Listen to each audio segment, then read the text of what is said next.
প্রিয় দর্শক, মমতা ব্যানার্জি মুখ খুললেই উত্তাল হয়ে যাবে বাংলাদেশ, এমন একটা গরম খবর দিয়ে পুরা বাংলাদেশ এবং পশ্চিমবঙ্গে আসলেই উনি উত্তাল করে ছেড়েছেন।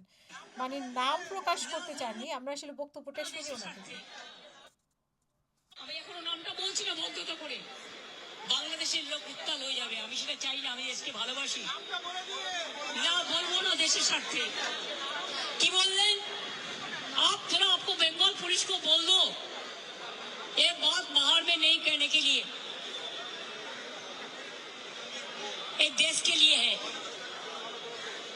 কাকে দিয়ে খুন করিয়েছিলেন, কার কার নাম বেরিয়েছিল?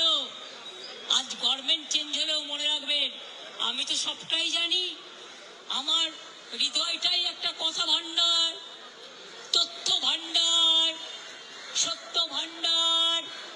আমি তো সম্পদের ভয়ে কর্মীদের জলে ভাসিয়ে দিয়ে দল ছেড়ে চলে যাব না।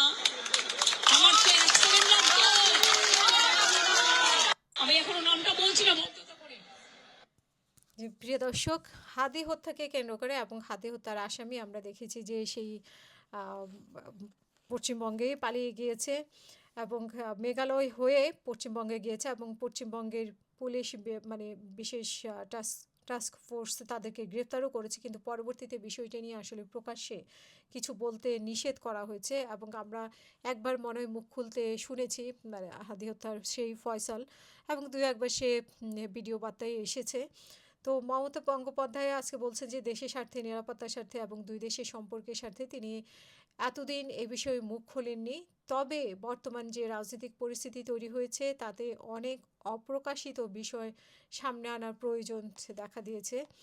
এবং তিনি আরও বলছেন যে গ্রেফতারের পর বিষয়টি নিয়ে কেন্দ্রীয় স্বরাষ্ট্র মন্ত্রণালয়কে অবহিত করা হয়েছিল, কিন্তু পরবর্তীতে রাজ্য পুলিশ প্রশাসনকে এই বিষয়ে প্রকাশ্যে কোনো মন্তব্য না করার নির্দেশ দেওয়া হয়। তিনি বলেন যে চাইলে তিনি অনেক আগেই বিষয়টি নিয়ে সরব হতে পারতেন, কিন্তু দেশের বৃহত্তর স্বার্থে তিনি এটি করেননি। তার বক্তব্যের সবচেয়ে তাৎপর্যপূর্ণ অংশ ছিল বাংলাদেশের প্রসঙ্গ।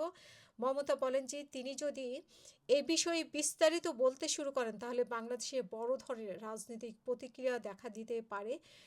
সেই কারণেই তিনি এখনও সংযত অবস্থায় রাখছেন নিজেকে। রাজনৈতিক পর্যবেক্ষকদের মতে পশ্চিমবঙ্গে মুখ্যমন্ত্রীর মুখে এই ধরনের মন্তব্য অত্যন্ত তাৎপর্যপূর্ণ, কারণ সীমান্তের নিরাপত্তা, আন্তঃরাষ্ট্র সম্পর্কে এবং গোয়েন্দা তৎপরতা সংক্রান্ত বিষয়ে সাধারণত প্রকাশ্যে রাজনৈতিক মঞ্চে খুবই কম উঠে আসে।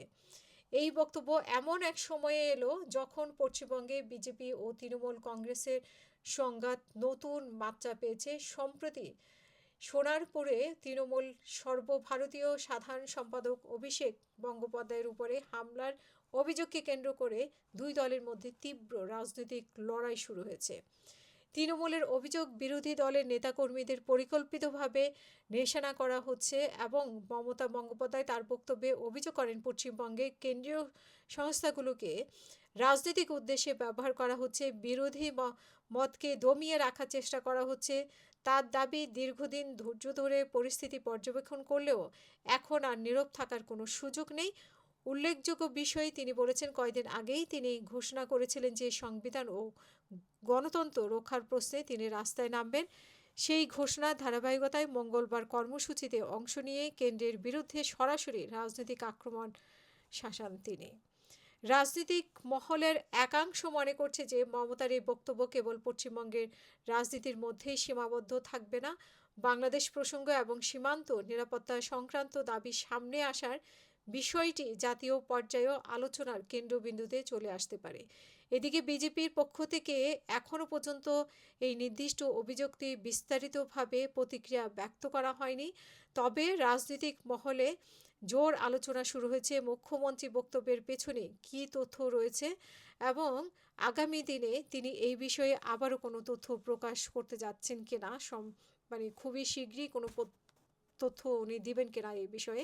এবং কলকাতার রাজনৈতিক অঙ্গনে এখন একটা প্রশ্ন ঘুরপাক খাচ্ছে, দীর্ঘদিন নীরব থাকার পর মমতা বন্দ্যোপাধ্যায় কেন এই প্রসঙ্গ সামনে আনেন, সেই উত্তর খুঁজছে রাজনৈতিক দলগুলো। আসলে মমতা বন্দ্যোপাধ্যায় যেটা বলেছেন, হাদিকে কারা হত্যা করেছে, নাম উল্লেখ না করলেও তিনি যা বলেছেন তাতে বোঝা যায় হাদিকে কারা হত্যা করেছে, কে কে জড়িত ছিল সবই তিনি জানেন। তাহলে এখন তাকে মানে তাকে ধরা হোক, তিনি এত বড় তথ্য জানেন। এখন আসলে আমাদের আহ, উনি বলছেন যে উনি বলবেন না, কিন্তু আমাদের ওনা থেকে জানতে হবে যে আসলে কি ঘটেছিল এবং ফয়সাল এখন কোথায় আছে।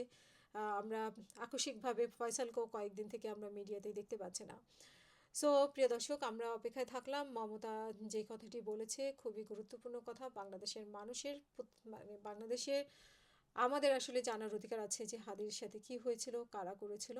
সেই প্রশ্নটা আমাদের মধ্যেও ঘুরপাক খাচ্ছে। এখন মমতা এই কথা বলার পরে আরও বেশি মানে স্পষ্ট, অনেকের কাছে হয়তো বিষয়টা স্পষ্ট হয়ে উঠছে আস্তে আস্তে।